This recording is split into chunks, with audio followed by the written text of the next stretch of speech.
আল্লাহর শপথ করে বলছি, ভোরের দোয়ার চাইতে, তাহাজ্জুদের ওয়াক্তের দোয়ার চাইতে কার্যকর কোন সময় আর দ্বিতীয়টি। এজন্য ভোর রাতে দোয়া করার অভ্যাস করবেন। রমজান মাস আসছে, আমি সবসময় বলি, ভাইরে সারা বছর পারেন না ডিউটির জন্য ভোর রাতে ঘুমায় থাকেন, বুঝতে পারি, কিন্তু রমজানে তো সাহরি খাওয়ার জন্য উঠেন। অতএব শুধু সাহরি খাওয়ার জন্য না উঠে, সাহরি খাওয়ার পাশাপাশি 10টা মিনিট টাইম নিবেন, একটা রুমে যে দরজা আটকে দিবেন, কেউ যেন নাই, সেখানে একটু আল্লাহর সাথে একটু কথা বলবেন। ছাদে চলে যাবেন, মসজিদে চলে যাবেন, নির্জন জায়গায় চলে যাবেন, সাহরি খেয়ে চলে যাবেন, অথবা সাহরি খাওয়ার আগে ওটা করে এসে পরে সাহরি খাবেন। কিন্তু ভোর রাতের দোয়া যেন রমজানে মিস না হয়। আমার খুব আফসোস লাগে ওই মানুষগুলোর প্রতি, খুবই আফসোস লাগে যারা রমজান মাসে ভোর রাতে সাহরি খেতে উঠছে, কিন্তু দোয়া করার যে এত বিশাল বড় সুযোগ আল্লাহ তাআলা দুনিয়ার আসমানে নেমে এসে আল্লাহ তাআলা বিশেষ ভাবে বান্দাকে ডেকে ডেকে বলেন, আলা মিন মুস্তাগফিরিন ফাগফির লাহ, তোমাদের মধ্যে কেউ আছে নিজের পাপের জন্য ক্ষমা চাইবে, আমি ক্ষমা করব।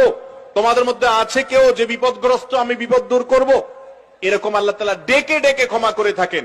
অতএব ভাইরা আমার, ব্যক্তিগত জীবনে অনেক মানুষকে দেখেছি, অনেক মানুষের কথা শুনেছি যে তার জীবনে এমন সমস্যা হয়েছে, সমাধানের কোনো পথ তার সামনে খোলা নাই, ভোর রাতের দোয়াটা অনবরত করতে থেকেছে, আল্লাহ তাআলা অলৌকিক ভাবে পথ খুলে দিয়েছেন। এই জন্য রমজান মাস আসছে, আমি আপনাদেরকে আবেদন করব, আমি আবারও বলছি, যে মানুষ সাহরি খেতে উঠে একটিবারের জন্য দোয়া করে না, তার চেয়ে কপাল পোড়া আর কেউ না যে শুধু সাহরি খেলো।